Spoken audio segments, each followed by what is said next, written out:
Bismillahirrahmanirrahim. Assalamualaikum warahmatullahi wabarakatuh. Alhamdulillahi wassalatu wassalamu ala rasulillah. Hayyakumullah wa bayyakum wa saddadanillah wa iyyakum ala alkhairi wal huda ma hayyina.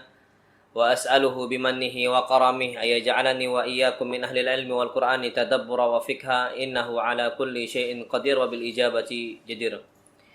Alhamdulillah, segala puji bagi Allah Subhanahu wa taala yang telah memudahkan ana pribadi dan semua kawan-kawan untuk menebarkan sunnah Nabi kita Muhammad sallallahu alaihi wasallam sehingga ana bisa hadir di sini untuk saling berbagi faedah ilmu yang mana mudah-mudahan Allah Subhanahu wa taala memberkahi acara ini dan juga semoga Allah Subhanahu wa taala senantiasa memberikan kita keistiqomahan dalam menebarkan dakwah sunnah. Dan ayyuhal ikhwatul kiram, ana pertama kali bersyukur kepada kawan-kawan yang ada di radio Darussalam 106,7 FM untuk menebarkan acara ini demi untuk menegakkan sunnah Nabi kita Muhammad sallallahu alaihi wasallam. Dan insyaallah subhanahu wa ta'ala tema kita pada kesempatan kali ini insyaallah akan kita laksanakan setiap hari Sabtu di pukul 1:30 insyaallah, di jam 1:30. Kita akan membahas satu kitab tentang permasalahan fikih ibadah dan fikih muamalah nanti insyaallah subhanahu wa ta'ala.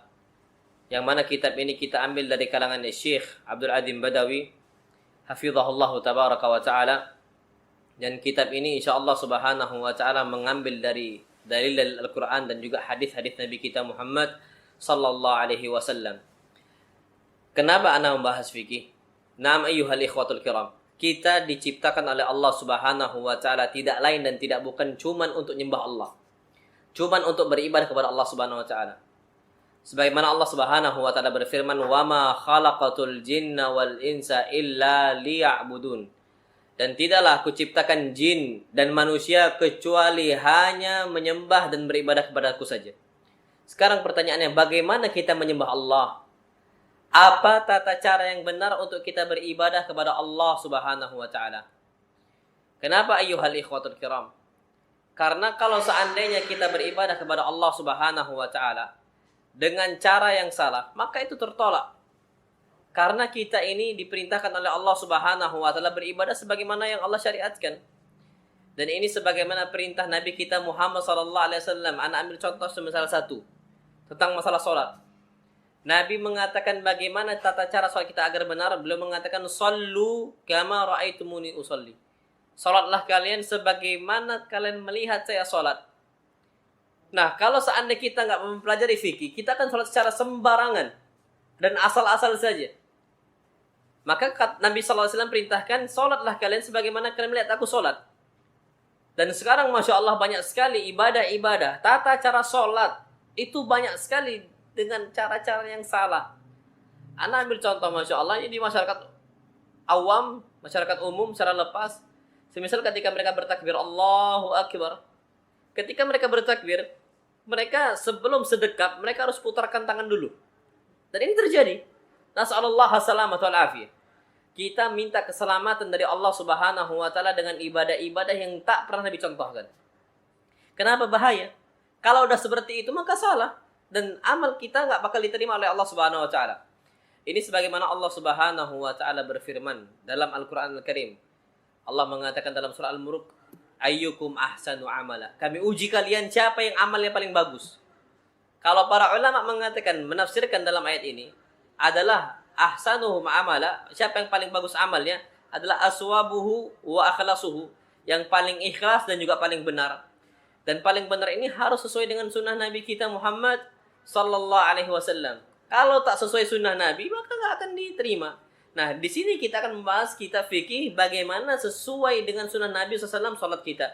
Bagaimana kalau seandainya zakat kita sesuai sunnah Nabi, haji kita sesuai sunnah Nabi, ibadah-ibadah kita sesuai sunnah Nabi, hatta dalam perkara jual beli sesuai dengan sunnah Nabi, urusan rumah tangga sesuai dengan sunnah Nabi, dan ibadah-ibadah yang lainnya. Karena ayyuhal ikhwatul kiram, kita hidup di atas muka bumi Allah Subhanahu wa taala, sejatinya kita terikat dengan peraturan dari Allah Subhanahu wa taala. Maka kita harus perhatikan tersebut. Kemudian ayyuhal ikhwatul kiram, kenapa kita belajar fikih juga?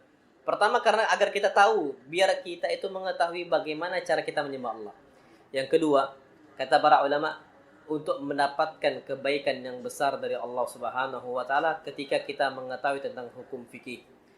Sebagaimana sabda Nabi kita Muhammad sallallahu alaihi wasallam, "Man yuridillahu bihi khairan yufaqihu fid din." Siapa orang yang Allah inginkan kebaikan ada pada diri dia, yufaqihu fid din. Niscaya Allah Subhanahu wa taala jadikan dia ini faqih, faham fikih, faham ibadah, faham muamalah dan seterusnya. Tapi kalau seandainya kita nggak paham fikih dan sebagainya, berarti kita ini mungkin jadi orang yang ingin Allah Subhanahu wa taala jadikan sebagai orang yang nggak baik atau orang yang buruk. Kenapa? Jahil terus dalam agama. Makanya tujuan kita belajar, tujuan kita menuntut ilmu agama Allah Subhanahu wa taala, mengetahui hal-hal tersebut untuk mendapatkan keutamaan yang besar dari Allah Subhanahu wa taala. Kemudian ayyuhal ikhwatul kiram, di kitab Al-Wajiz ini, beliau penulis tidak terikat dengan mazhab manapun. Beliau berusaha untuk sesuai dengan Al-Quran dan hadis Nabi kita Muhammad sallallahu alaihi wasallam, yang diambil dengan ucapan yang rajih menurut beliau. Jadi insyaallah Subhanahu wa taala, setiap ucapan yang akan kita sampaikan, setiap pendapat yang akan kita utarakan, itu semua ada dalilnya. Baik dalam bentuk firman Allah Subhanahu wa taala atau sunnah Nabi kita Muhammad sallallahu alaihi wasallam, adapun juga dengan ijma' dan juga qiyas. Yang mana keempat ini adalah dalil dalam Islam, dalam agama kita. Ada Al-Qur'an, ada hadis, ada ijma', ada qiyas. Dan insyaallah semua itu akan ada dalilnya.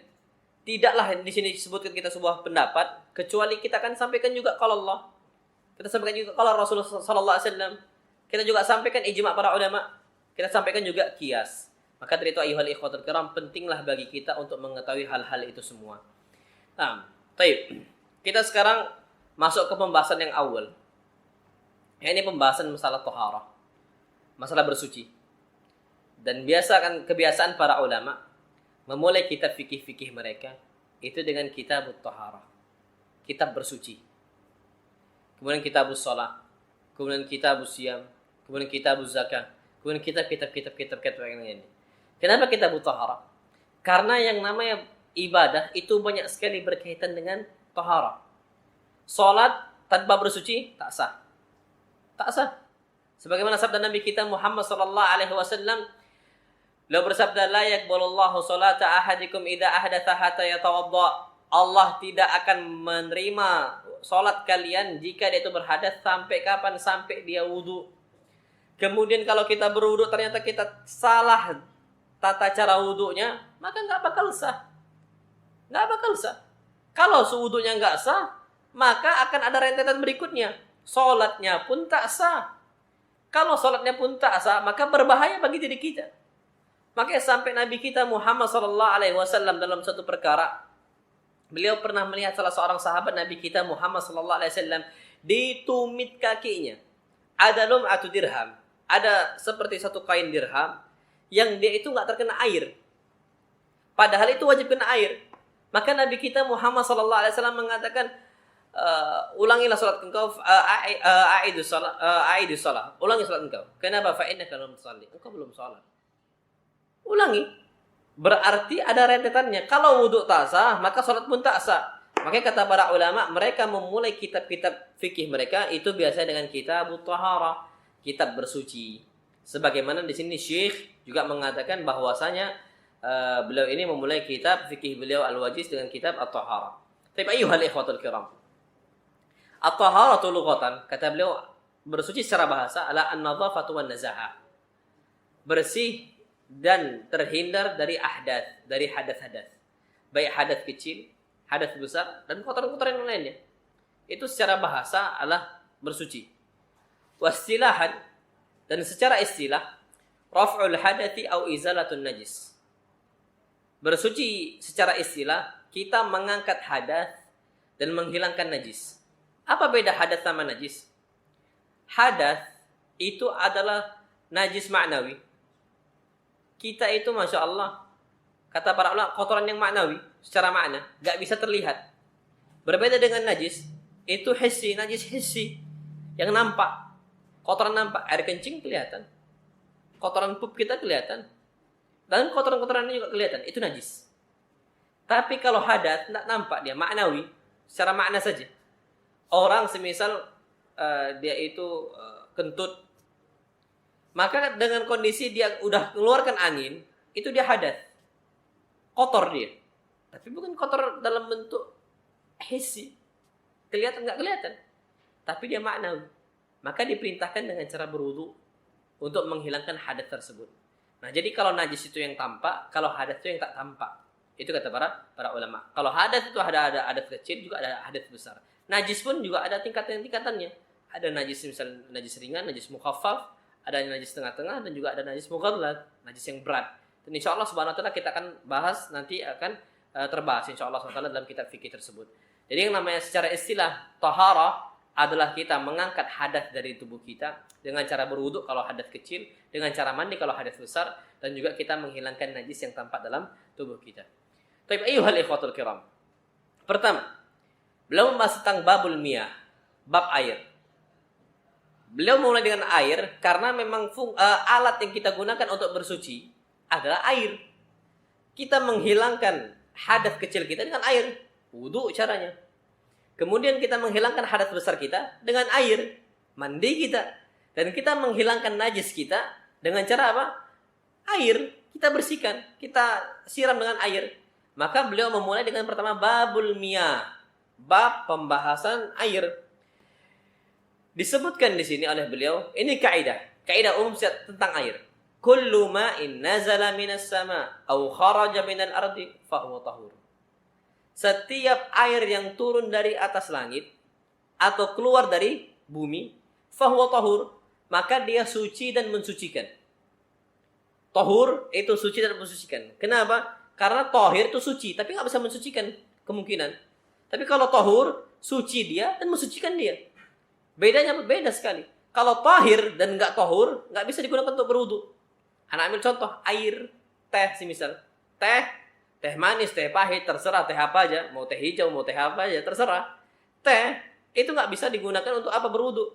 Dia suci, betul dia suci. Tapi tak mensucikan. Nah, yang mensucikan di sini adalah setiap air yang turun dari atas langit atau keluar dari muka bumi. Itu air masih disebutkan al-ma' mutlak. Kemutlakan air itu masih ada pada diri dia. Itu kata para ulama. Nah, jadi kalau seandainya kita ini mendapati air berwudu misal. Banyak orang ngomong, sah nggak wudu kita kalau pakai air hujan? Wallahi sahih. Sah wudu kita. Itu nggak ada masalah sama sekali. Jadi kita ini Masya Allah berwudu dari air yang turun di genteng semisal. Berwudu kita. Sah nggak? Sah. Tahur, itu kaidahnya. Kenapa? Kullu ma'in nazala minas sama' fahuwa tahur. Setiap air yang turun dari langit, maka dia suci. Jadi turun di genteng itu atau menggunakan untuk berwudu. Wallahi sah. Kenapa? Allah Subhanahu wa taala berfirman dalam Al-Qur'an Al-Karim, wa anzalna minas sama'i ma'an tahura. Dan kami turunkan dari atas langit air tahura yang suci dan mensucikan. Jadi dia sah untuk digunakan untuk berwudu, sah. Dan sah pula untuk anda minum, wallahi sah. Dan itu berkah. Dalam riwayat lain Allah Subhanahu wa taala berfirman, wa nazzalna minas sama'i ma'an mubarakah. Dan kami turunkan dari langit air mubarak yang diberkahi. Ayyuhal ikhwatul kiram. Sekarang banyak orang-orang ditakut-takuti dengan air hujan. Padahal air hujan yang pertama suci dan mensucikan, bersih untuk kita. Kenapa harus ditakuti? Kemudian yang kedua diberkahi. Wallahi yang ajib, kaum muslimin itu ditakut-takuti. Jangan mandi hujan. Kenapa? Nanti sakit. Padahal itu ma'an mubarakah. Air yang dituruni oleh Allah Subhanahu wa taala, diberikan oleh Allah Subhanahu wa taala dari atas langit, mubarak, dalam kondisi diberkahi oleh Allah Subhanahu wa taala. Bagaimana mungkin satu hal diberkahi oleh Allah dan dia membawa penyakit, membuat kita sakit, merugikan kita? Mustahil ya akhi. Kalau udah diberkahi oleh Allah Subhanahu wa taala, justru itu sebagai obat bagi kita. Dan itu suci dan mensucikan. Kenapa antum takut dari air hujan? Makanya Nabi kita Muhammad SAW ingin keluar pembahasan sedikit. Nabi kita Muhammad SAW kapan mendapati air hujan turun, beliau buka, beliau singkap kepala beliau dan beliau mandi. Air hujan. Beguyur gitu loh, diguyuri air hujan. Beliau berusaha untuk mendapatkan air hujan. Kenapa? Yang namanya air hujan diberkahi oleh Allah Subhanahu wa taala. Jadi jangan lagi takut-takuti anak kita, "Nak, jangan main hujan, nanti sakit gini-gini." Wallahi enggak ya, akhi. Tapi kalau udah hujan selesai, panggil anak kita. Jangan pula basah-basahan. Nanti apa? Masuk angin, betul. Jadi masuk angin itu bukan karena air hujannya. Karena kedinginan, kemudian dibiarkan nggak langsung apa diganti bajunya, langsung nggak mandi dan sebagainya mungkin. Itu kata para ulama. Jadi ala kulli ayyuhal ikhwatul kiram. Air yang turun dari langit itu suci dan mensucikan dan sah untuk. Kalau antum tampung air hujan di ember, antum mandi, sah, bisa angkat hadas besar itu, wallahi sah. Antum juga gunakan untuk air wudu, sah. Tampunglah air hujan tersebut karena itu apa? Diberkahi oleh Allah Subhanahu wa taala. Kemudian yang kedua, yang keluar dari muka bumi. Sah. Contohnya apa? Air laut. Air laut sebagaimana sabda Nabi kita Muhammad sallallahu alaihi wasallam, "Huwa at-tahuru ma'uhu wal hallu maitatuhu." Dia suci airnya dan halal hewan-hewannya. Air laut. Dan bukan khusus air laut saja, sungai. Apalagi ya semisal banyak hal yang keluar dari waduk semisal danau, terserah itu keluar dari muka bumi semua. Maka itu sah untuk digunakan untuk berwudu. Dan tidak ada masalah sama sekali. Selama air itu air masih dikatakan sebagai mutlaqul ma. Ada kemutlakan air di situ. Belum tercampuri oleh apa dan sebagainya. Maka apa? Huwa at-tahuru ma'uhu wal hallu maitatuhu.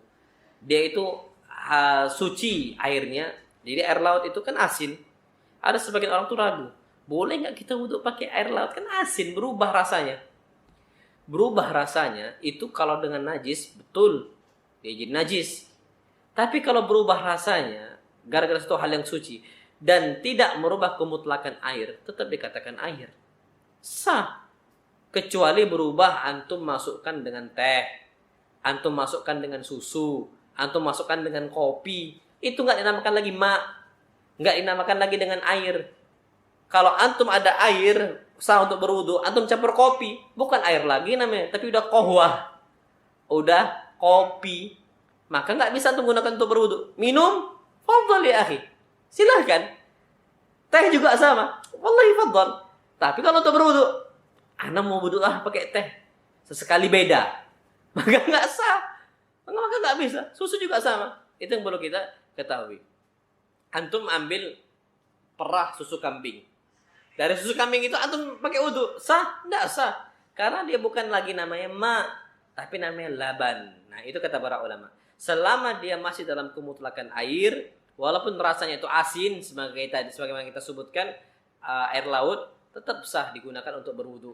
Dan halal hewan-hewannya semua hewan-hewan laut halal. Anak ambil contoh, hiu. Banyak orang ragu untuk makan hiu. Apakah hiu ini halal atau haram? Halal ya akhi. Kenapa? Nabi mengatakan huwa at-tahuru ma'uhu wal hallu maitatuhu. Air laut itu suci dan mensucikan, dan hewan-hewannya juga apa? Halal. Berarti boleh seseorang berburu ikan hiu dan mereka makan. Halal. Ikan pari boleh? Wallahi boleh. Makan ikan pari, bebas. Halal. Selama itu nggak berbahaya, silakan saja. Hewan apa lagi? Banyak. Anjing laut. Halal atau haram? Halal. Ada masalah sama sekali. Lumba-lumba. Halal atau haram? Halal. Selama itu nggak berbahaya bagi tubuh kita, fadhal. Anjing laut, kan anjing. Anjing itu namanya. Anjing laut sama anjing darat itu berbeda. Walaupun sama penamaan, jenisnya pun berbeda. Jadi bukan berarti sama-sama nama langsung dikatakan sama hukumnya, enggak. Yang dia itu hakikatnya. Sama nama belum tentu hakikatnya sama. Karena ambil contoh, banyak orang salah ini. Orang mengatakan antum tahu istilah bulu babi itu ya, yang di laut. Babi najis atau suci? Najis. Bulu babi najis atau suci? Suci. Jadi namanya sama-sama babi, sama-sama bulu babi, tapi bulu babi yang darat najis. Kalau bulu babi di laut suci. Sama namanya, hakikatnya berbeda, jenisnya pun berbeda. Kalau sama nama belum tentu sama hukumnya. Kenapa? Tergantung hakikat. Jangan tertipu dengan nama. Itu yang anak ingin sebutkan. Sama juga, Masya Allah. Ada sebagian orang mengatakan, oh nggak apa-apa kita tuh main trompet, main musik nggak apa-apa. Kenapa? Malaikat peniup sangkakala niup trompet.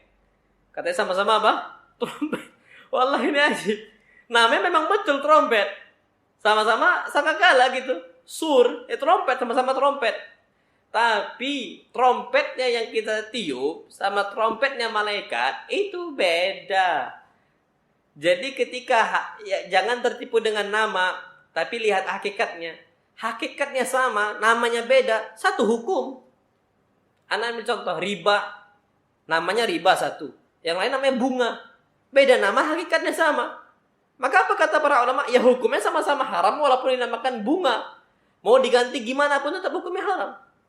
Pelacur, satunya PSK, pekerja seks komersial. Beda nama, hakikatnya sama. Hukumnya sama. Bukan berarti kalau dia pekerja seks komersial maka halal, kalau dia pezina maka apa? Pelacur maka dia ini haram. Enggak, sama saja.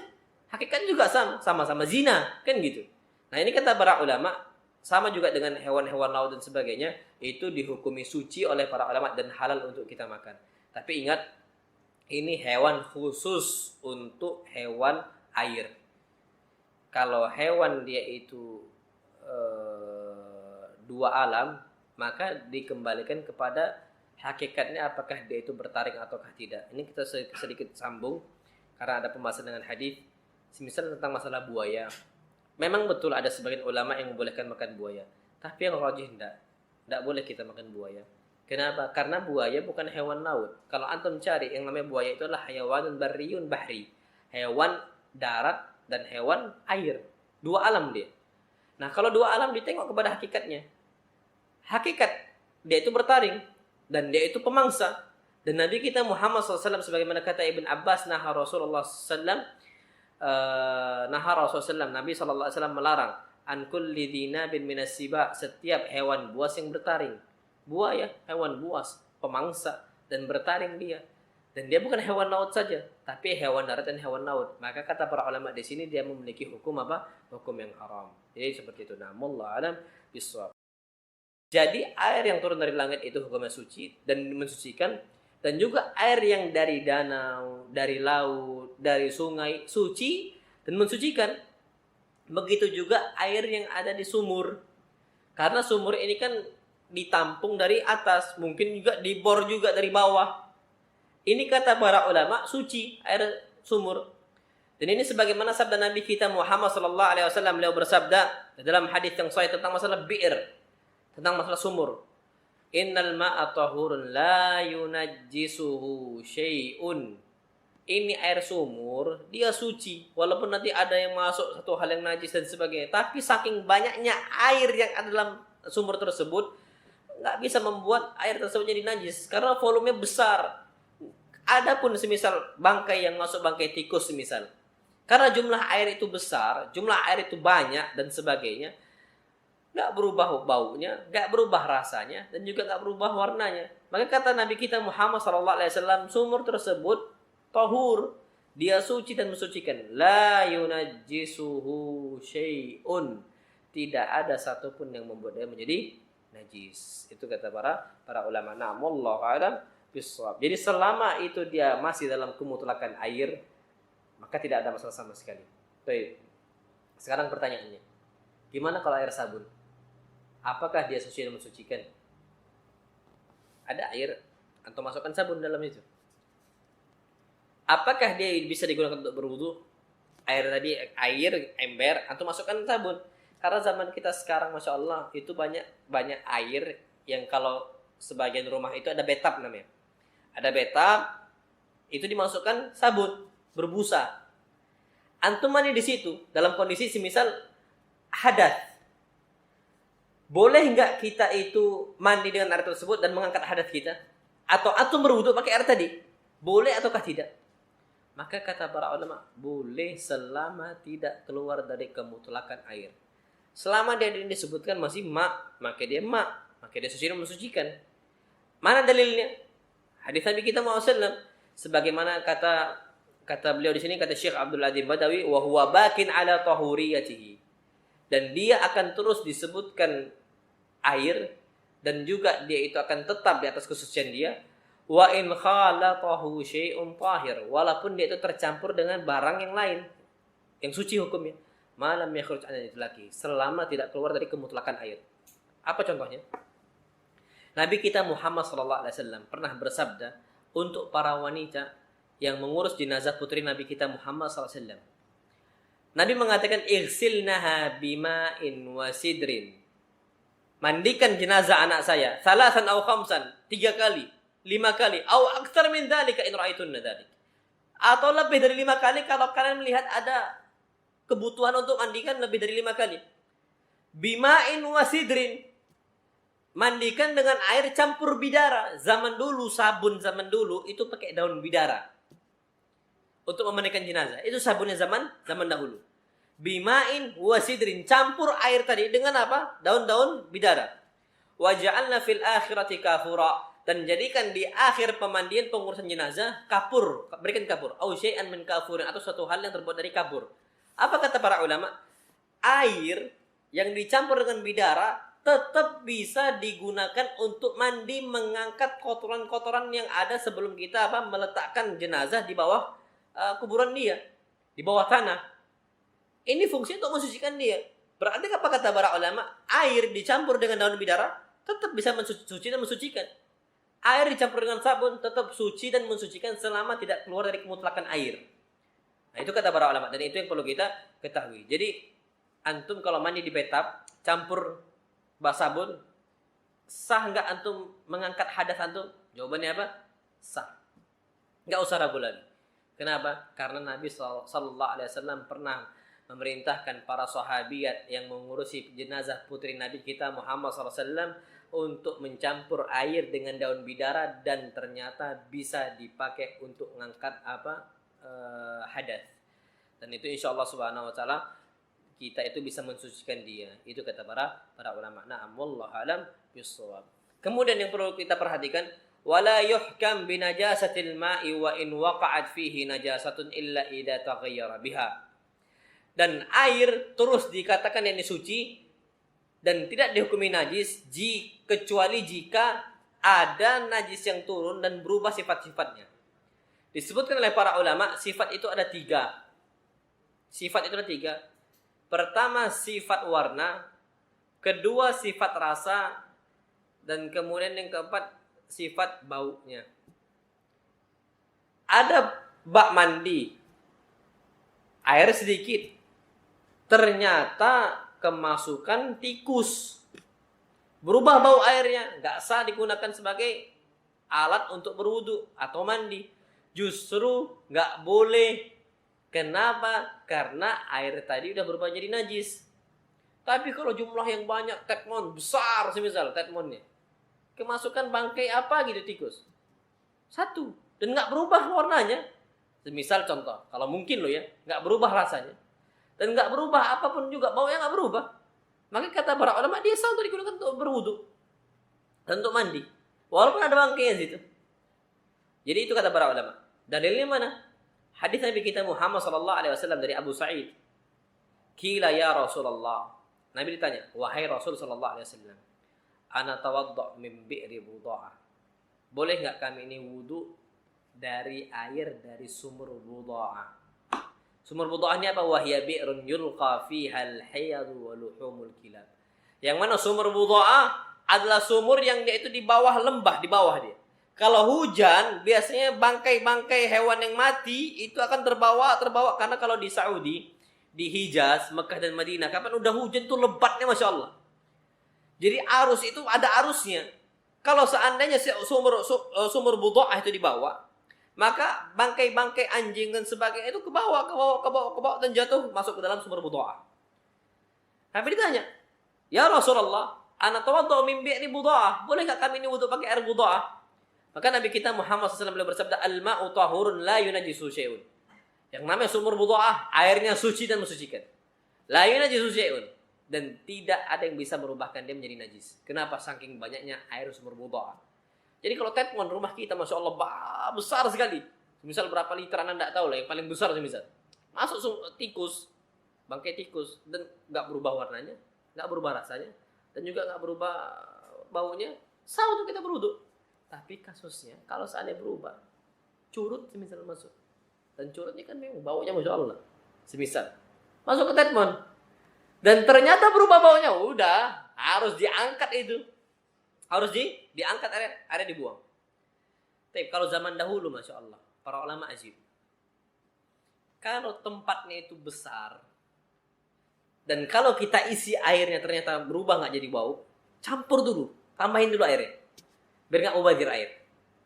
Tapi kalau seandainya airnya itu nggak mungkin lagi ditambah juga tetap bau, buang mau nggak mau. Karena namanya air itu selama berubah warna, rasa dan juga bau, maka dia sudah dihukumi najis dan nggak boleh kita gunakan untuk berwudu. Itu yang perlu kita ketahui. Allah ada besok. Sekarang pertanyaannya sekarang, bagaimana kalau air bau besi? Sering kita jumpai orang tuh nggak mau wudu pakai air keran bau besi. Nggak mau. Sah atau nggak sah? Sah. Karena besi nggak najis satu. Kemudian yang kedua, selama tidak berubah kemutlakan air, ya air gitu loh, maka sah. Jadi kata para ulama itu, kalau berubah rasa, kalau berubah bau, kalau berubah warna, itu tercampur dengan najis. Kalau dengan suci, dengan suatu hal barang yang suci berubah warnanya, kalau seandainya dia masih dikatakan air, tetap kita bisa untuk gunakan untuk berwudu. Karena ambil contoh, Sungai Musi, warnanya apa? Coklat, Masya Allah. Sah nggak untuk wudu? Antum ambil air untuk wudu itu, warnanya coklat loh. Sah, nggak ada masalah sama sekali.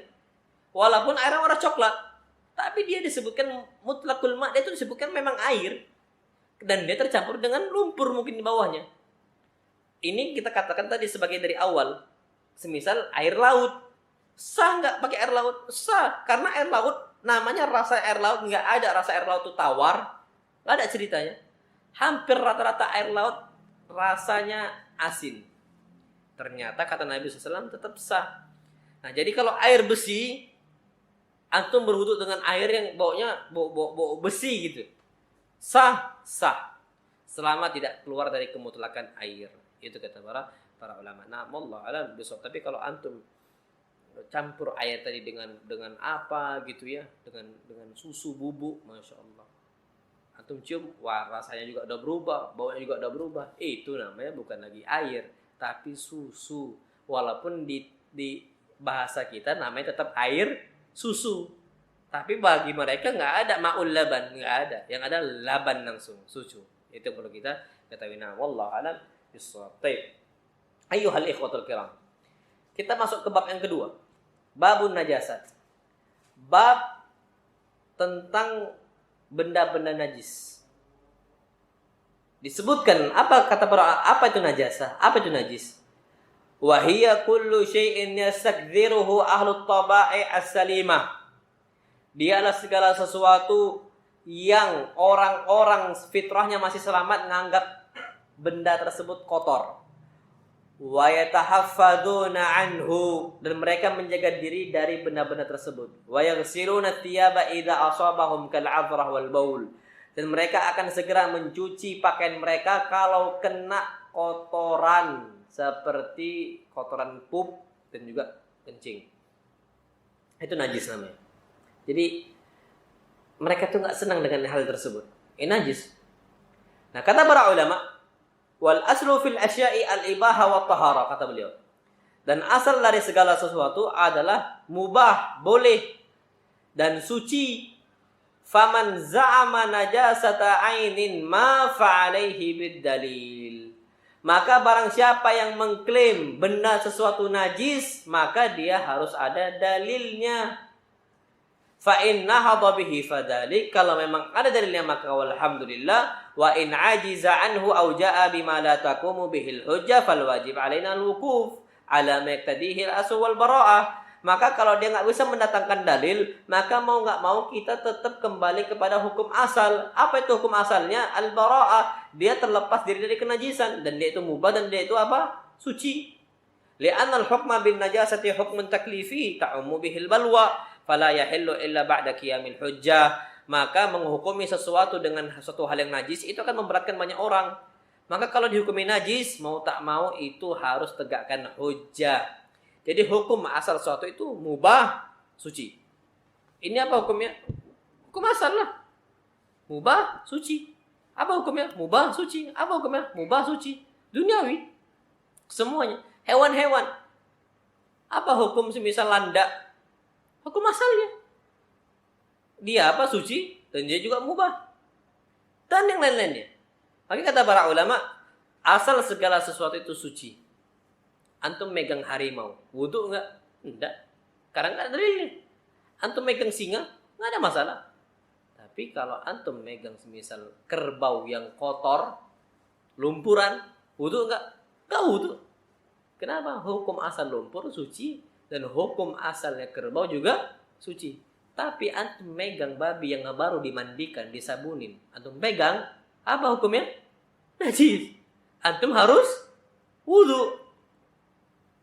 Bukan wudu, afwan. Kalau antum pegang najis, itu enggak membatalkan wudu, tapi harus dicuci. Ini kata Syekh bin Baz. Antum megang babi, afwan. Terpegang, khinzir oleh kita. Enggak batalkan wudu, tapi tangan yang menyentuh tubuh babi tadi, kita harus apa? Sucikan.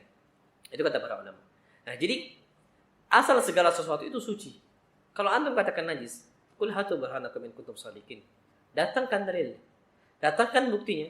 Kalau Allah sama kalau Rasul. Kalau tak ada, afwan saja. Kita akan hukum itu sebagai apa? Suci. Ini kata para ulama. Jadi seperti itu. Karena banyak sesuatu hal yang dianggap najis padahal suci. Ana ambil contoh. Mereka mengatakan kotoran kambing najis. Ada ini khilaf para ulama. Tapi yang sahih, hukum asalnya itu suci. Kenapa dikatakan najis? Karena kotor. Salah. Banyak yang kotor tapi kita anggap apa? Suci. Tanah itu kotor. Tapi kalau nggak ada air, kita pakai apa? Angkat hadas? Pakai tanah juga. Kita bertayamum. Jadi kata para ulama, tak semua kotor dihukumi najis. Tapi semua najis pasti kotor. Kotoran kambing kotor. Tapi belum tentu dia ini najis. Dia suci. Mana dari suci? Pertama, hukum asal. Hukum asalnya suci. Kemudian yang kedua, Nabi SAW salat, kata Anas bin Malik, kana Rasulullah SAW yusalli fi marabidil ghanam qabla an yubnal masjid. Nabi SAW itu salatnya di kandang kambing sebelum ada masjid yang dibangun. Sebelum itu, Nabi selalu salatnya di kandang kambing. Kandang kambing itu kalau antum punya kambing serintil itu banyak, masya Allah. Wallah banyak. Serintil-serintil yang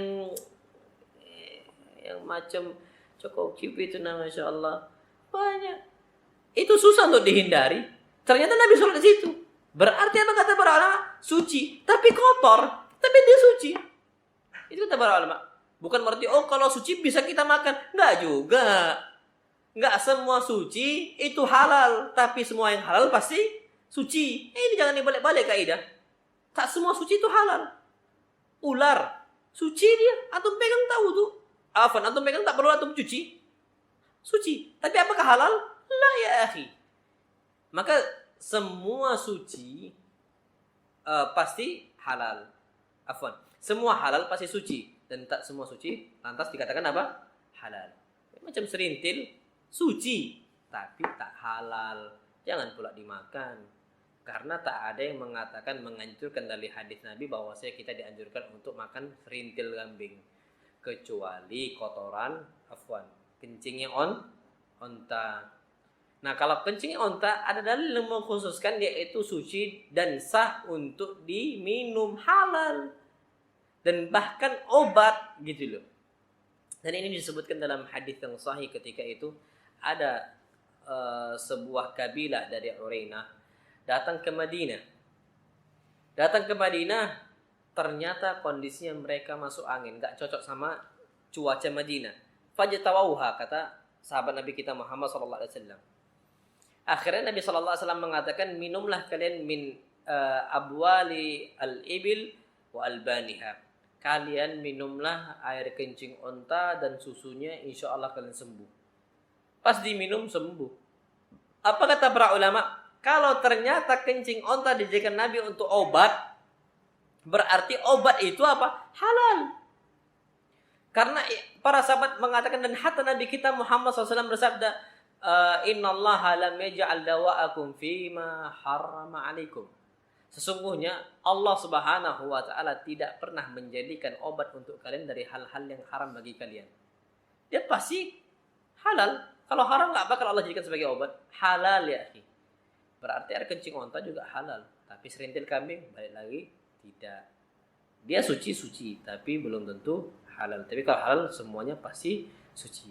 Itu kata para ulama. Jadi hukum asal segala sesuatu ingat suci. Kalau antum katakan najis, datangkan dalil. Itu yang kaidah pertama. Ternyata ada beberapa benda yang dalil mengatakan bahwasanya benda tersebut najis. Yang pertama adalah baulul adami wa ghaituhu. Kencing manusia dan ghaitnya. Tak semua kencing hewan dikatakan najis. Kalau hewan yang bisa dimakan dagingnya, kambing, onta, sapi, kerbau, itu suci, tapi tak halal. Kalau onta, halal. Itu pun kencingnya saja, karena dalil. Makanya ada sebuah tempat, kalau nggak salah Lombok atau di mana, yang jelas orang timur sana. Itu mereka kalau nyemen rumah, semen itu dikasih lumpur kerbau. Bukan lumpurnya, pupnya, ya itu disebarin, nggak tahu katanya biar kuat entah apa. Boleh nggak? Boleh. Kalau memang terbukti bagus ya nggak ada masalah sama sekali. Najis nggak najis, karena kerbau hewan yang boleh dimakan, kotorannya suci, tapi bukan dikatakan halal. Nggak bisa halal dimakan, tapi dia suci untuk digunakan. Itu kata para ulama. Wallahu alam bisawab. Nah, kalau seandainya kencing manusia dan kotorannya, maka itu jelas najis. Mana dalilnya? Nabi kita Muhammad sallallahu alaihi wasallam beliau bersabda, "Idza wati'a ahadukum min alihil adha." Kalau salah seorang kalian itu keinjak kotoran manusia. Karena zaman dahulu belum dibuat toilet khusus di zaman Nabi, awal-awalnya enggak ada. Ini sebagaimana kata Aisyah, "Kunna lam nattakhidh kunufa." Zaman dulu kami belum pernah membuat kunuf, toilet khusus di rumah kami belum ada. Jadi yang namanya toilet mereka itu di gurun, di padang pasir. Nah, kadang-kadang nggak sengaja keinjek gitu loh. Ya nggak usah jauh-jauh. Dulu mondok di belakang pondok aneh itu di Solo itu di Bukhari itu belakang itu ada rel kereta api. Kami setiap libur Jumat pagi itu pada subuh habis baca Al-Kahfi itu biasanya main di rel kereta api jalan. Wih di situ masya Allah. Apalagi baru subuh banyak bom ranjau itu banyak sekali. Masih basah, masih seger-seger. Wih, na'udzubillah. Karena mereka kondisinya lam nattakhidh kunufa, belum buat toilet. Nah, kalau keinjak gimana? Ya najis. Maka kata Nabi kita sallallahu alaihi wasallam fa inna turaba lahu tahur. Terus gimana caranya? Kalau antum keinjak kotoran manusia, gesekkan lagi ke tanah. Kenapa? Fa inna turaba lahu tahur. Karena tanah itu bisa mensucikan sendal kita. Gesekkan lagi. Nah, itu dia. Jadi dengan jalannya kita, dengan kita gesek-gesekkan, itu sudah menjadikan kita itu suci. Nah, kata para ulama, kalau kita keinjak kotoran manusia, berarti itu najis. Kenapa? Karena kita diperintahkan untuk dibersihkan. Dan tanah bisa mensucikan itu. Berarti apa? Mafhum mukhalafahnya, berarti kotoran manusia itu najis karena tanah bisa mensucikannya. Wallahu alam bissawab. Itu yang pertama. Kemudian yang kedua, Masya Allah, kencing manusia dikatakan najis. Kenapa? Karena hadis orang Arab Badui. Sebagaimana Anas bin Malik mengatakan, anna a'rabiyan ja'a ila al-masjid fabala fi ta'ifatil masjid. Bahwasanya ada salah seorang Arab Badui datang ke masjid Nabi kita Muhammad sallallahu alaihi wasallam dalam kondisi Nabi sedang berkumpul bersama para sahabat yang sedang kajian.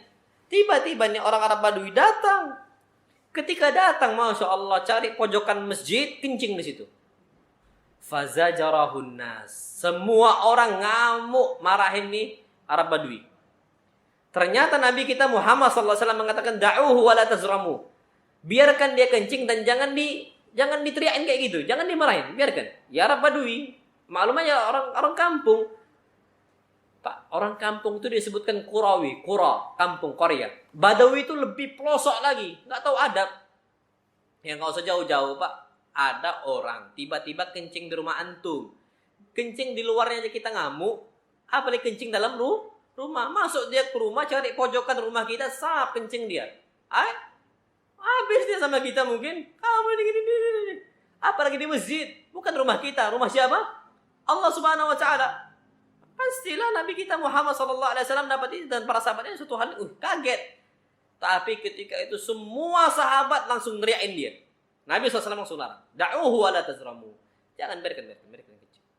Setelah dia kencing, baru disiram oleh Nabi kita Muhammad SAW. Syufa. Bagaimana bijaknya Nabi SAW dalam berdakwah. Nabi SAW itu menimbang masalah dan mafsadat. Betul, yang namanya kencing itu mafsadat. Tapi kalau dilarang, mafsadatnya akan jauh lebih banyak. Jadi kalau seandainya ada mafsadat yang terkumpul dalam sebuah perkara, cari mafsadat yang paling ringan. Ini kata para ulama kaidah irtikabu akhafid dararain. Mengambil madarat yang paling ringan, mengambil bahaya yang paling kecil. Itu mafsadat, kerusakan. Kencing di masjid, kerusakan. Tapi kalau dilarang, akan menimbulkan kerusakan yang lebih besar. Dia lagi kencing, tiba-tiba diteriakin. Stop dia tiba-tiba kencingnya. Sakit pasti badan dia. Menimbulkan penyakit. Orang kalau kencing tiba-tiba ditahan di tengah-tengah kencing, pasti sakit. Nabi nggak mau itu, makanya Nabi biarkan. Kemudian yang kedua, kalau dilarang di saat itu juga, orang Arab tuh pakai jubah. Nggak ada celana tambahan tuh nggak ada mereka. Pakai jubah ya udah pakai jubah. Kapan ditegur macam kayak istilah diteriakin kayak gitu, dia akan lari ngangkat jubahnya, nampak auratnya, lari ke birit-birit. Itu kedua, nampak aurat dia. Yang ketiga mafsadatnya, air kencingnya itu kemana-mana. Yang aslinya cuma di situ bisa disiram ketahuan air kencingnya, ini kemana-mana nggak ketahuan lagi, udah kemana-mana air kencingnya. Makanya ini bijaknya Nabi kita Muhammad SAW dalam berdakwah. Beliau dalam suatu perkara beliau menimbang mafsadatnya. Oke, ini ada mafsadat semua, tapi ambil mafsadat yang paling ringan. Apa? Biarlah kencing di situ. Mafsadat. Tapi nanti habis itu kita siram. Makanya Masya Allah, saking bijaknya Nabi SAW dalam berdakwah, Masya Allah, ajib. Arab Badui orang nggak tahu. Orang Arab Badui pun mengatakan ngangkat tangannya dia kepada Allah. Dalam hadits yang sahih, Allahumma rahamni wa Muhammada wa la tarham ma'ana ahad. Ya Allah, rahmati aku dan Muhammad saja, dan jangan rahmati satupun orang selain kami. Saking bijaknya dakwah Nabi kita Muhammad SAW. Yang lain pada ngamuk, yang nggak ngamuk cuma Nabi kita Muhammad SAW.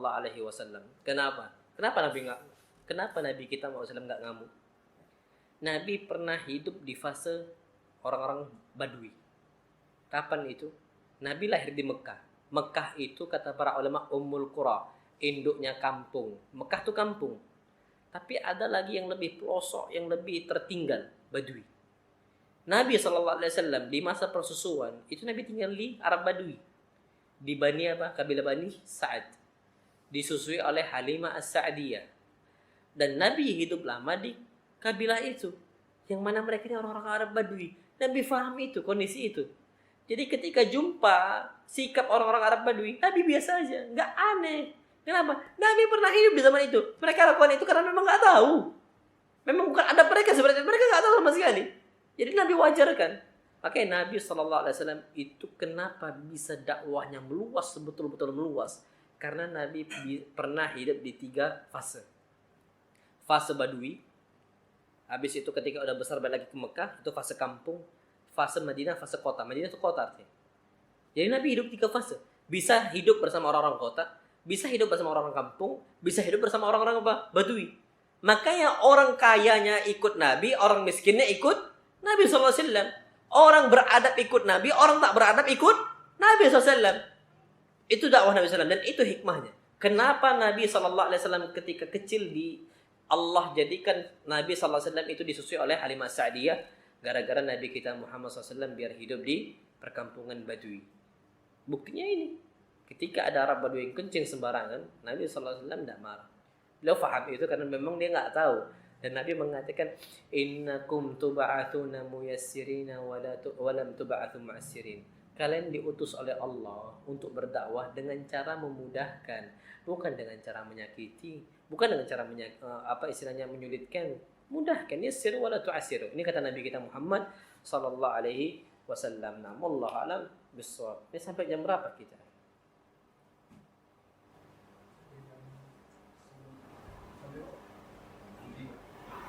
Kalau jam 3 ada pertanyaan nggak kita? Ada. 15 menit kita gunakan tanya jawab atau gimana? Baru satu. Oh, nah, baik. Berarti kita lanjutkan atau gimana? Lanjutkan, baik. Kemudian yang berikutnya adalah al-madhi wal wadi. Syuf, Pak. Banyak orang tuh nggak paham tentang masalah mani, madhi, wadi. Mani itu apa? Madhi itu apa? Wadi itu apa? Mani suci. Madhi najis. Wadi juga najis. Ini kita baru ada, Pak. Madhi sama mani itu apa? Syuf, Masya Allah. Madhi, kata para ulama, ma'un abyadun raqiqun lazijun. Madhi adalah air bening, raqiq bening dia. Lazijun, apa lazij itu? Kental apa? Lengket, lazij, lengket dia. Yakhruju 'inda syahwatin, keluar ketika ada syahwat, la bi syahwat, tapi enggak merasakan nikmat. Madhi. Wala yuhassu bi khurujihi, dan kita kadang-kadang tuh enggak sadar kalau dia udah keluar. Wala yaqubuhu futur, dan kita itu enggak merasakan letih ketika madhi keluar. Wala dafkin, dan enggak muncrat. Itu madhi. Itu najis. Dan madhi ada untuk laki-laki dan perempuan. Tapi kalau mani, bedanya kalau madhi adalah air yang bening, kalau mani airnya keruh, putih, bukan bening. Kalau madhi bening nih. Mani keruh. Mani ini suci, madhi najis. Kemudian apa? Yakhruju 'inda syahwah, sama. Madhi keluar karena ada syahwat, mani juga keluar ada syahwat. Tapi bedanya la bi syahwat. Ketika keluar mani merasakan syahwat, merasakan nikmat, keluar air mani. Tapi kalau seandainya keluar madhi enggak merasakan nikmat. Kemudian wala dafkin. Kalau madhi tidak muncrat, kalau mani muncrat. Makanya Allah berfirman mimma'in dafik. Allah ciptakan manusia dari air yang muncrat. Mimma'in dafik, maksudnya apa? Mani. Nah, mani ini muncrat, dia suci. Wala yaqubuhu futur. Kalau madhi enggak keluar itu enggak capek. Kalau mani capek dia. Makanya orang keluar mani itu harus mandi untuk mengangkat keletihan dia. Tapi orang keluar madhi nggak capek, cukup berwudu. Karena dia ini keluar dari dua jalan. Setiap benda yang keluar dari benda jalan maka membatalkan wudu. Cukup itu saja. Tapi nggak diperintahkan untuk mandi. Kenapa? Karena nggak letih. Tapi orang keluar mani, dia letih, dia harus mandi. Wala wa rubbama la yuhasu bi khurujihi. Kalau madhi itu keluarnya kadang-kadang kita nggak sadar, tiba-tiba keluar gitu. Itu kalau madhi. Tapi kalau mani kerasa. Dan kita tahu itu kerasa keluarnya. Nah, kata para ulama di sini, madhi najis. Mani tak najis. Kenapa mani tak najis? Banyak dalilnya. Satu sisi, Nabi kita Muhammad SAW sebagaimana Aisyah. Ketika itu Nabi SAW bersubuh dengan Aisyah. Dan air maninya ada tumpah ke jubah beliau. Dan Aisyah mengatakan kuntu afruquhu min thawbi Rasulullah farkan fa yusalli fi. Aku pernah mengkerik air mani SAW yang sudah kering. Dan Nabi gunakan untuk sholat. Dan beliau mengatakan wa inna buka al-ma'a fi. Dan bekas air itu, buka itu istilahnya, antum tahu buka al-ard itu macam kayak pulau gitu ya. Nah, pulau mani itu maksudnya bekas airnya itu masih ada di jubah Nabi kita Muhammad sallallahu alaihi wasallam. Kalau seandainya najis, tentu dicuci oleh Aisyah dan nggak bakal Nabi pakai. Kata mereka, oh mungkin Nabi nggak tahu. Kalau Nabi nggak tahu, pasti Allah yang ngasih tahu. Mana dalilnya? Nabi pernah sholat di sendalnya ada kotoran. Jibril datang mengatakan bahwasanya di sendal engkau ada kotoran. Fa'alqa na'lah. Maka Nabi lemparkan sendalnya. Dan semua para sahabat melemparkan juga sendalnya. Semuanya. Saking mereka ini ittiba'un Nabi SAW, mengikuti Nabi kita Muhammad sallallahu alaihi wasallam. Dia lempar semuanya. Nabi ketika sholat bisa lihat makmum dari belakang. Nabi lihat. Nabi tahu para sahabat lempar. Maka Nabi katakan, "Lima fa'altum dzalik?" Kenapa kalian lakukan itu semua? Mereka mengatakan, "Ya Rasulullah, ra'ainaka tulqi na'laka fa'alqaina." Kami melihat engkau melemparkan sendal engkau, maka kami pun juga melemparkan sendal kami. Maka apa kata Nabi kita SAW? Aku melemparkan sendal aku karena dikabarkan oleh Jibril bahwasanya di sendal aku ada najis. Maka aku buang, aku jauhkan dari saya. Nah, di sini kata para ulama, kalau memang mani itu najis dan Nabi nggak tahu, Nggak mungkin Nabi sholat nggak dikabari oleh Allah SWT. Sampai selesai loh, sampai salam. Setelah itu juga nggak ada kabar yang turun untuk Nabi kita Muhammad Sallallahu Alaihi Wasallam. Berarti di sini bukti bahwasanya air mani itu bukanlah najis tapi suci. Kemudian yang kedua, kata para ulama, kalau memang mani itu najis, tidak mungkin kita diciptakan dari mani. Berarti kita ini najis. Kalau mani najis, ya kita najis karena kita terbuat dari mani. Tumbuh kita itu dari mani. Maka harusnya kita juga najis. Ada zat najis dalam tubuh kita. Tapi ternyata tidak, kata para ulama. Jadi seperti itu. Wallahu alam bissawab. Nah, madhi itu najis. Tapi najisnya kata para ulama najis ringan. Najis ringan ini cukup dipercikkan saja dengan air. Hadis Nabi kita Muhammad SAW sebagaimana kata Ali. Ali mengatakan, kuntu rajulan madzaan. Aku adalah seorang laki-laki madza yang sering keluar madhinya. Wa kuntu astahi an as'ala an-nabiy sallallahu alaihi wasallam li makani ibnatihi minni. Dan aku malu untuk bertanya kepada Nabi kita Muhammad SAW karena anaknya beliau adalah istri saya, Fatimah. Dan madhi ini kan satu hal yang tabu. Sebenarnya cuma untuk rumah tangga saja yang tahu. Nah, ternyata Ali bin Abi Thalib mau bertanya hukum, gimana kalau keluar madhi? Sedangkan aku ini sering keluar madhi saya. Maka apa kata Ali bin Abi Thalib? Fa amartul Miqdad bil Aswad. Maka aku kirimkan Miqdad bil Aswad fasa'alahu. Maka ia bertanya, faqala yaghsil dzakarahu wa yatawadda. Dia harus mencuci dzakarnya dan dia berwudu. Nah, mencuci dzakar kata para ulama di situ dalil bahwasanya madhi hukumnya adalah najis. Karena diperintahkan untuk dicuci. Yaghsil dzakarahu. Tapi najisnya ringan. Kenapa? Dalil yang lain Nabi kita Muhammad SAW beliau mengatakan tawadda' wandah farjak. Tawadda', wuduklah engkau, wandah, dan percikkanlah kemaluan engkau. Jadi sini enggak sampai najis berat, tapi dia adalah najis yang ringan. Wallahu alam bissawab. Nah, adapun wadi, kata para ulama adalah ma'un abyad thakhinun yakhruju ba'da al-baul. Air dia itu mirip madhi. Mirip madhi.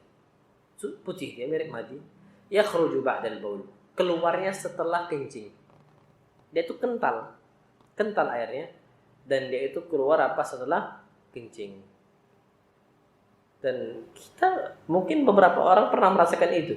Air apa ini keluar tiba-tiba macam kayak air kayak gitu? Itu wadi namanya. Dan itu beberapa orang terjadi, dan itu bukan penyakit, bukan. Kadang-kadang ada. Tapi itu bukan dikatakan suci, dia itu najis. Dan kita harus berlindung dari kotoran tersebut. Kalau terkena pakaian, maka mau tak mau harus dicuci. Wallahu alam bissawab. Mana dalilnya? Ibn Abbas dalam sebuah riwayat beliau mengatakan al-maniyyu wal wadiyu wal madhi. Mani, wadi, dan madhi. Amal mani fa huwa alladhi minhu al-ghuslu. Adapun mani maka dia wajib mandi. Wa amal wadiyu wal madhi. Adapun wadi dan madhi, faqala igsil dzakaraka aw madakiraka wa tawadda wudu'aka lis-shalah. Maka cucilah kemaluan engkau, cucilah dzakar engkau, wa tawadda wudu'aka lis-shalah, dan engkau berwudu sebagaimana engkau wudu untuk salat. Nah, di sini kata para ulama, berarti kalau diperintahkan untuk kita itu mencucinya, berarti apa ya, najis lah. Mau enggak mau seperti itu. Wallahu alam bissawab. Kemudian yang berikutnya adalah rauthu ma la yu'kal lahmu. Kotoran yang enggak boleh dimakan. Kotoran hewan yang tak boleh dimakan. Kotoran apa? Singa. Najis karena singa tak boleh kita makan. Kotoran apa? Najis karena enggak boleh kita makan. Kotoran kuda. Boleh enggak? Bukan boleh atau enggak. Enggak boleh untuk dimakan, tapi suci enggak? Jawaban para ulama suci. Karena kuda boleh dimakan. Mana dalilnya? Pak, satu sahabat mengatakan, kunna inda zaman Nabi sallallahu alaihi wasallam, kami di zaman Nabi kita Muhammad sallallahu alaihi wasallam nadzahu farasa. Kami pernah nyembelih kuda. Kuda boleh dimakan, halal.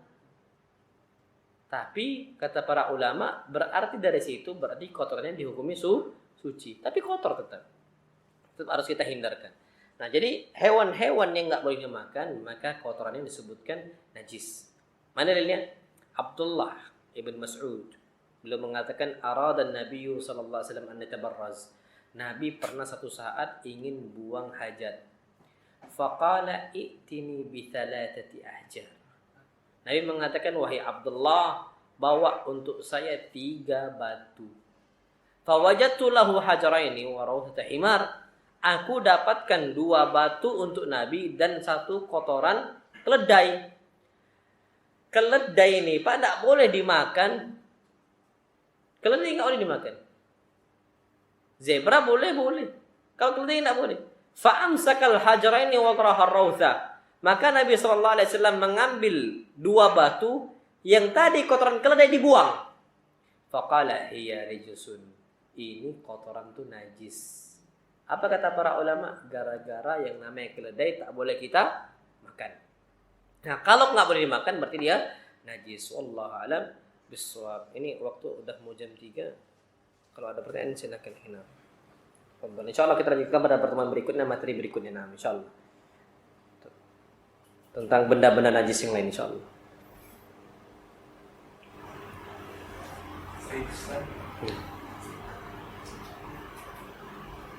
Baik Ustaz, jazakallahu khairan atas materi yang telah disampaikan. Jazakumullah khair. Dan saat ini kita telah memasuki sesi tanya jawab. Ada beberapa pertanyaan yang sudah masuk melalui pesan singkat WhatsApp. Pertanyaan pertama, Assalamualaikum Ustaz. Apabila sendal ditiduri anjing, apakah sendal itu jika dipakai secara terus-menerus maka najisnya akan hilang dengan sendirinya bila tidak disucikan? Tafadhol Ustaz. Baik.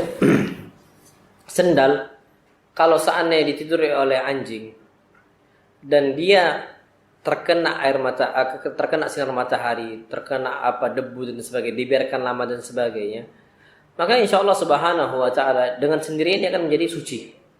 Mana dalilnya? Hadisnya Ibnu Umar. Ibnu Umar pernah mengatakan dalam hadis yang sahih, "Kanatil kilabu tukbil wa tudbir ala ahdi Rasulillah sallallahu alaihi wasallam."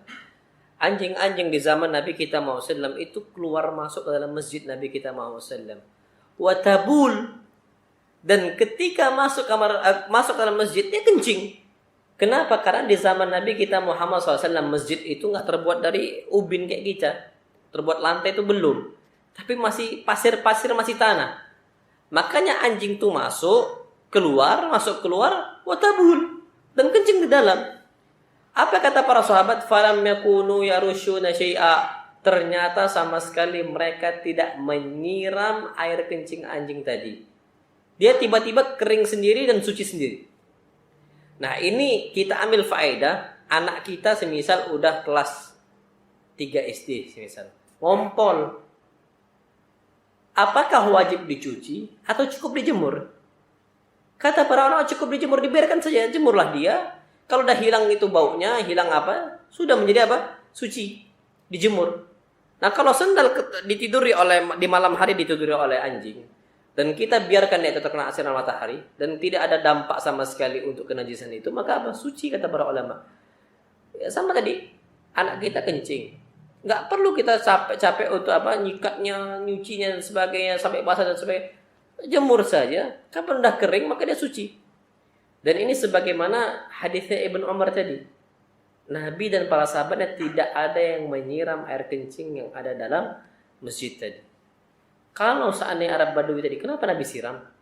Karena kata para ulama setelah itu mau digunakan untuk sholat. Jadi harus dicepatkan. Tapi kalau dibiarkan juga, dia sebenarnya aslinya suci saja. Cuman itu mau digunakan untuk kaum muslimin. Maka dipercepat oleh Nabi kita Muhammad sallallahu alaihi wasallam. Jadi seperti itu. Jadi kalau sendal kita ditiduri malam hari oleh anjing, kemudian kita jemur, kita biarkan dia, maka itu sudah menjadi suci dengan sendirinya. Nah, barakallahu fikum. Baik Ustaz, jazakallahu khairan atas jawabannya, semoga bermanfaat bagi yang menanya maupun pendengar sekalian. Selanjutnya ada pertanyaan dari Prabu Muli Ustaz. Assalamualaikum Ustaz. Waalaikumsalam warahmatullahi wabarakatuh.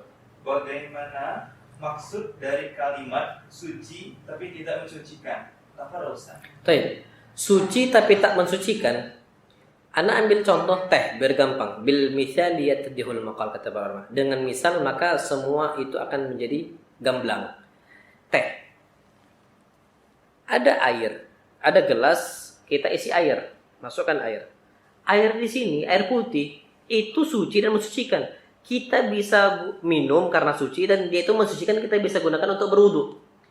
Tapi kalau air tadi kita masukkan susu, kita masukkan kopi, kita aduk-aduk tercampur mereka semua. Nah, kopi tadi suci, dia bisa kita minum, tapi tak mensucikan, jadi nggak bisa digunakan untuk berwudu. Ini kata para ulama. Jadi kalau kopi antum gunakan untuk berwudu, nggak sah. Kenapa? Bukan air lagi. Tapi antum minum, suci, suci. Jadi sini istilah kata para ulama, suci tapi tak mensucikan.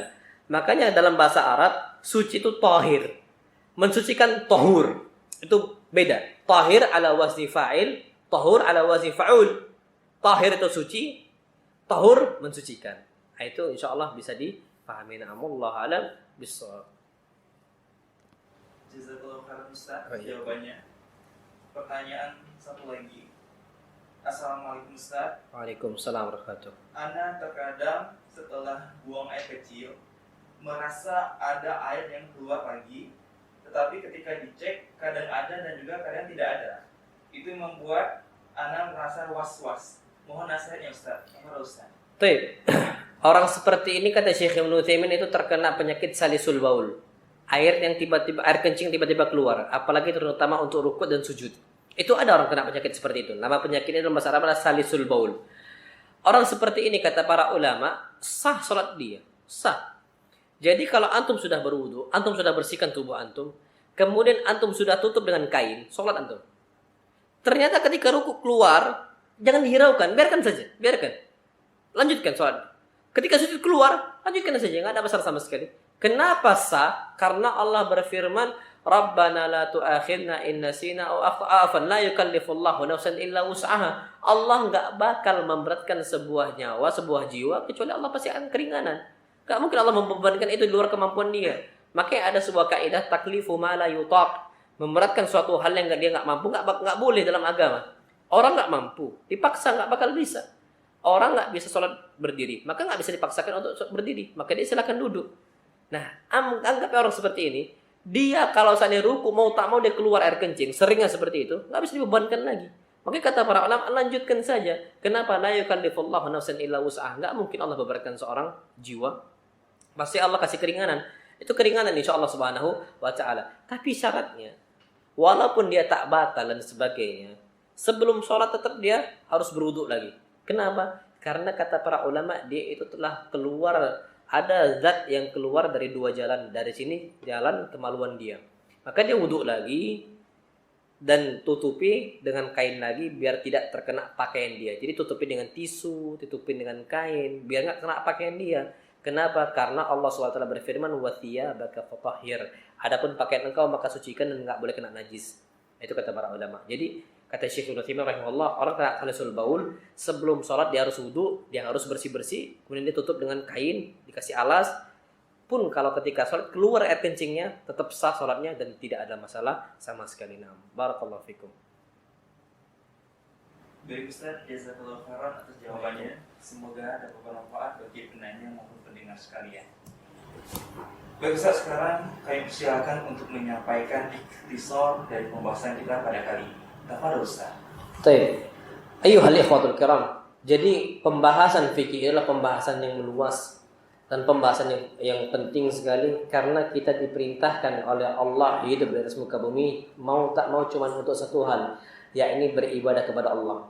Dan beribadah kepada Allah harus sesuai dengan tata cara yang Allah syariatkan dan nggak bisa kita buat-buat sendiri. Dan itu perlu kita pelajari apa yang Nabi sabdakan, apa yang Allah firmankan. Dan dari sini insya Allah subhanahu wa ta'ala kita akan mengetahui tentang masalah ibadah yang benar sesuai dengan tuntunan Nabi kita Muhammad sallallahu alaihi wasallam. Jadi pada pertemuan kali ini bahwasanya yang namanya air disebutkan air, maka itu suci dan mensucikan, dan itu bisa kita gunakan untuk berwudu dan juga untuk mandi, baik itu air yang turun dari langit, keluar dari langit, dan juga keluar dari bumi, dan juga ini kita bisa gunakan walaupun tercampur dengan benda-benda yang suci, sabun, besi, selama tidak keluar dari kemutlakan air. Itu kata para ulama. Nah, wallahu a'lam bishawab. Insyaallah pada pertemuan berikutnya kita akan bahas tentang benda-benda najis berikutnya, insyaallah pada Sabtu siang. Insyaallah subhanahu wa ta'ala, tentang masalah darah haid. Itu akan kita bahas insyaallah. Nah, barakallahu fikum. Yang dapat Anda sampaikan kurang lebihnya mohon maaf, Anda kembalikan kepada moderator. Barakallahu fikum.